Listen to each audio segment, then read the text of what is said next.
পরের দিনও সকাল থেকে অঝোর ঝড়ে বৃষ্টি, এবং সেই বৃষ্টি মাথায় করে দুজন মিলে বেরিয়ে পড়লাম। আর তো থাকা যাবে না, কারণ ট্রেনের টিকিট সেদিন রাতেই। আমরা গাড়ি করে চলে এলাম সোজা লেপচা জগৎ।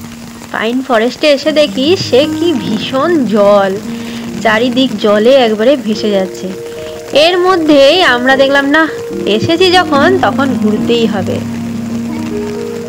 আমরা এখন লেপচা জগৎ পাইন ফরেস্টে বৃষ্টির মধ্যে বৃষ্টির আনন্দ নিচ্ছি এবং ব্লগ বানাচ্ছি, এবং খুবই একটা ভয়ানক রাস্তার মধ্য দিয়ে আমরা আমাদের যে লক্ষ্য সেখানে পৌঁছানোর চেষ্টা করছি। উপর থেকে ঝর্ণা নেমে আসছে, ভিডিও চলছে।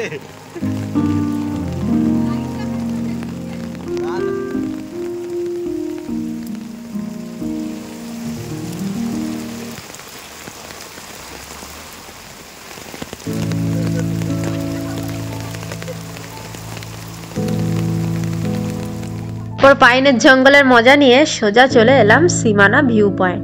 সেখানে এসে দেখি চারিদিক কুয়াশাতে সাদাই সাদা, কিছুই দেখা গেল না। এরপর গাড়ি করে চলে এলাম গোপালধারা টি এস্টেট। সেখানে দুপুরের লাঞ্চটা সেরে আবার গাড়ি করে বেরিয়ে পড়লাম।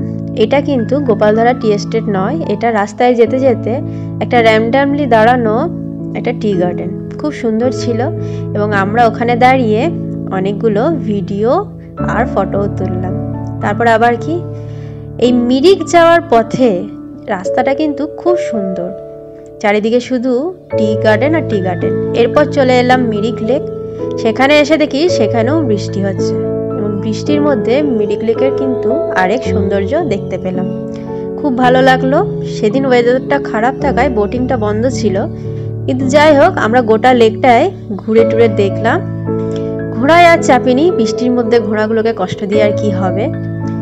এরপর আর কি মিরিক লেক ঘুরে টুরে সোজা এনজিপির পথে। এনজিপি যেতে যেতে দার্জিলিংকে টাটা বাই বাই করে দিলাম। প্রচুর বৃষ্টি হচ্ছিল, কিন্তু এনজিপি আস্তে আস্তে বৃষ্টিটা খানিক কমলো। ওই যে দূরে পাহাড়টা দেখছো, ওই স্বর্গের উপরে ছিলাম। তারপর স্বর্গ থেকে নেমে মর্তে চলে এলাম।